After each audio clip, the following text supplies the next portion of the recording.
Leslie. And next we're going to hear from Becky, who's going to tell us about the Lehigh Valley housing market and kind of bring in that national context as well. Okay, so I'm just supposed to set the table here of like what's happening in the Lehigh Valley and how does that compare to the market right now before we kick it over to the panel. So every 4 years we update our population and employment projections. And I knew this group would like a bit of a nerdy slide, but this one's really important. The Lehigh Valley has really seen a steady population growth since World War II. And for several decades, you know, all we've talked about is the baby boom generation retiring and how it's dominated the region's demographic makeup. But this chart shows what's really happening. And what it shows us is the baby boom generation is retiring en masse. We all know that, right? But in the Lehigh Valley, if you look at the chart, what you really notice is that Gen X, the millennials, and Gen Z really are the majority of the workforce. And then we start thinking about yet to be named generations. For all intents and purposes, we're just calling them Gen Alpha and Gen Beta.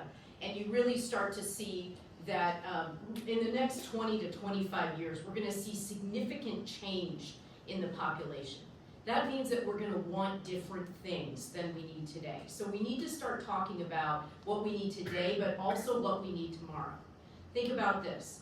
If you take out a mortgage, it's typically a 30-year fixed mortgage, right? So what is housing gonna look like in 30 years? I just wanted to set the stage with that. And so the desire to build in suburban communities on 1 acre lots, that ship sailed a while ago. I mean, people still want that, but that's become largely attainable, even for people making well over $200,000 a year in the Valley. Now, I'm not here to tell you that the Lehigh Valley's housing dream is dead. Don't take it that way. But we have to talk about what we do next.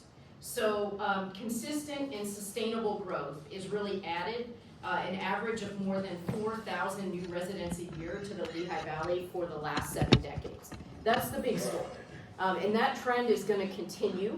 And we're projected to add about 3,300 residents per year over the next 30 years, even as most of Pennsylvania shrinks, which is going to cause issues at the state level, and then that affects funding to all of the regions, and will affect funding to this region as well. So the bulk of the growth that's going to come is from in-migration, both domestic and international.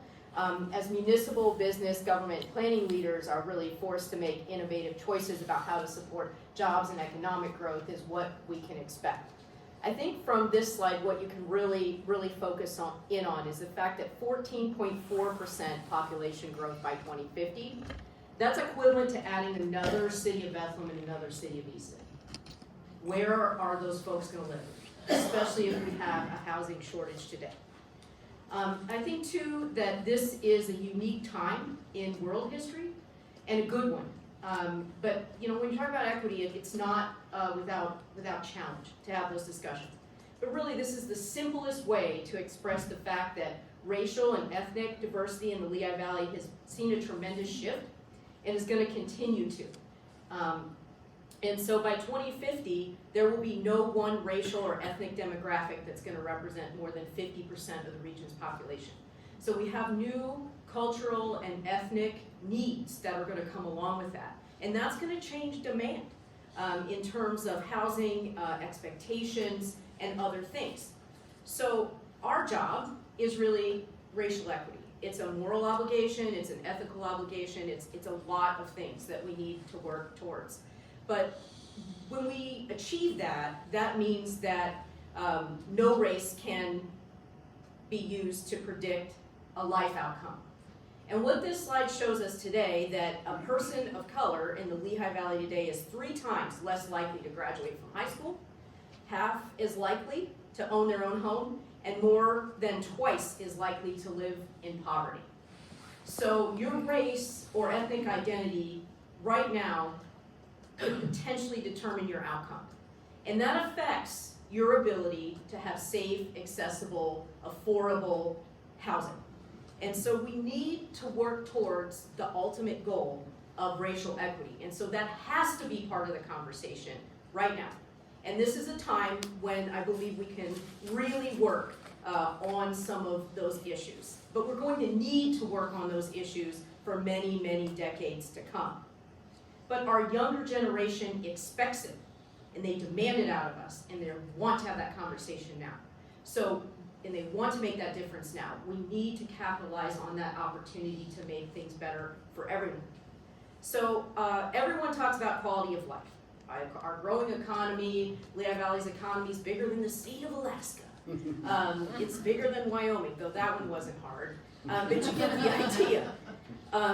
But really, the quality of our life needs to be protected. A growing economy is important for jobs, but our employment will grow even faster than the population, adding more than 74,000 jobs, new jobs by 2050. That's a 19.1% increase in jobs region-wide. Driving that growth will be the region's strength in healthcare, manufacturing, transportation, and warehousing, even though warehousing in particular is being automated at a very rapid rate. We expect to see a continued expansion in our workforce, and those folks will need housing. One of the interesting things with the housing shortage today that we've seen that we have to deal with on a transportation side is because people can't find housing here or the housing that they want, they've been moving into Carbon and Schuylkill counties at an exponential rate. That is creating horrendous commuting patterns between the Lehigh Valley and points north of here. If we don't build the housing that we need today and plan for not only our population growth, which coincides with some of our economic growth and our jobs growth, we're in a lot of trouble. So we don't have to let it become a crisis if we start working on these issues now. Remember though, people want different types of housing than they wanted 10, 20 or years ago or older. So employers are going to have to be creative in attracting workers. So we have to look at what workers need and what workers want, because those two things tie into the housing market. So I'm just going to set the stage with a little bit of a 2020 housing story, because that's really when the current housing crisis reached a whole new level. So while housing supply has been increasing, and I'll show you that in a minute, it has also been outpaced threefold by an increase in household demand. So despite a stock of 51,600 units priced attainably for households earning between $25,000 and $100,000 per year, significant housing shortages in the upper and lower price ranges reduced that stock to 832 units. This doesn't mean that there are 832 units available on the market right now. It's a representation of just how high demand is compared to the housing supply that we have. And we haven't been able to build fast enough. For context, in a balanced Lehigh Valley housing market, the net number of units should be around 10,000. We have about 830, give or take, and it should be about 10,000.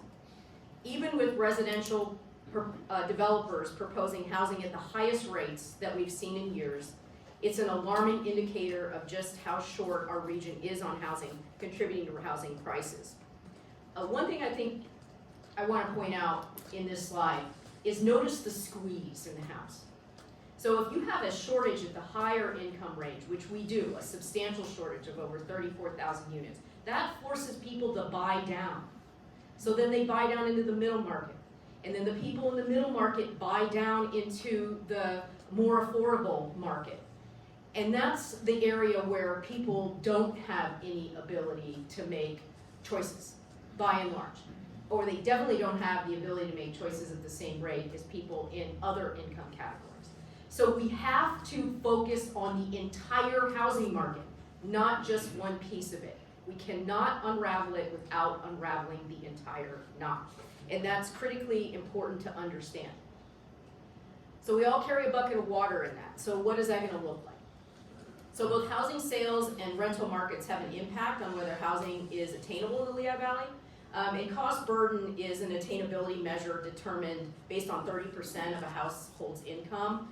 So a household spending over 30% of its income on housing costs is more likely to struggle to pay for things and is hence cost burden. Today, over 76,000 households in the Lehigh Valley are cost burdened. Over 76,000 households.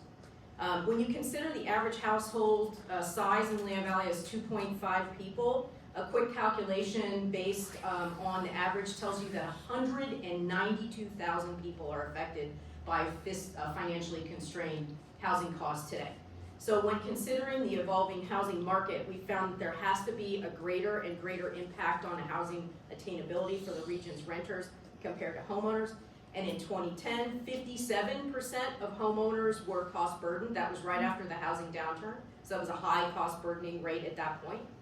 But over the last decade, the portion of cost burdened homeowners has grown to affect renters. So more than half of renter households today are cost burdened, more than half. And that means that, I looked at another set of numbers, and most people in rental units that are cost burdened, or cost burdened renters, they're paying over 50% of their income for those folks that are cost burdened. But only 1/4 of homeowners are cost burdened.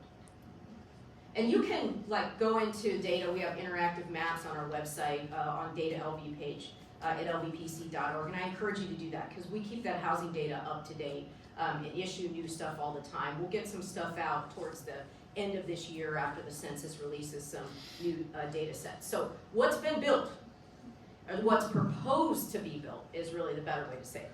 So while housing unit price points generally aren't known until they come onto the market, a significant majority of new construction units are market rate.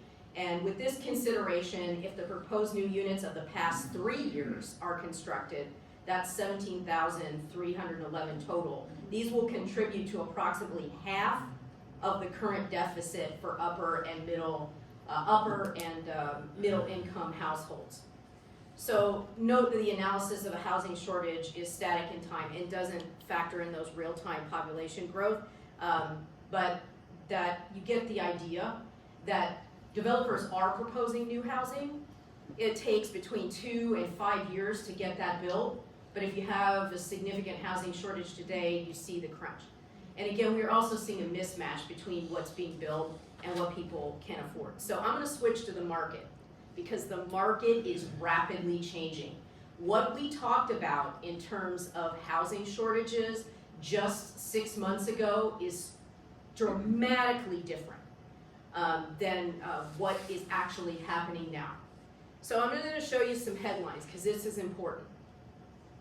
The market is in an has been an unsustainable rally for the last really 2 years since the COVID-19 pandemic. So home values across the United States have skyrocketed since the pandemic began. People were working a lot, and the Fed was pushing billions and billions of dollars out to everybody. You couldn't buy homes for a while because you couldn't go out and do that sort of thing. There was some latent demand, and don't forget, we had not been building housing at the rate that we needed to since the housing downturn in 2008, 2009. So we were already behind in building units, so we already had pent-up demand from that. Now all of a sudden, people have money. They want to spend it. They're rethinking their lives, mortality, the whole thing, and it creates this slightly chaotic situation in the housing market. So from December 2019 through June 2022, housing prices rose 45% nationwide. Even after accounting for recent home price drops, home prices have increased 38% since March of 2020.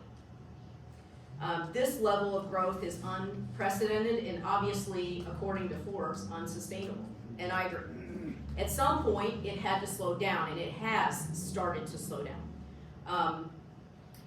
So there's another thing happening, and this is very important because this is happening in real time. Apartment rents are declining. They're declining in markets adjacent to us, and they're starting to decline here. So that leads to a whole host of things, including commercial real estate developers that built those units having to go back to banks and ask for refinancing at a time of incredibly high interest rates. So there's some issues related to that, because without money, you can't build units. And by and large, it's not an individual going out to a builder or an architect and saying, hey, I want you to design my house and build it. Some people do that, but not the vast majority. Most people will go to look at built units. They'll go into a new development that a developer has built with commercial real estate loans, whether it's an ownership unit or a rental unit. So what happens in the market and what happens with lending is critically important to increasing and maintaining the housing supply.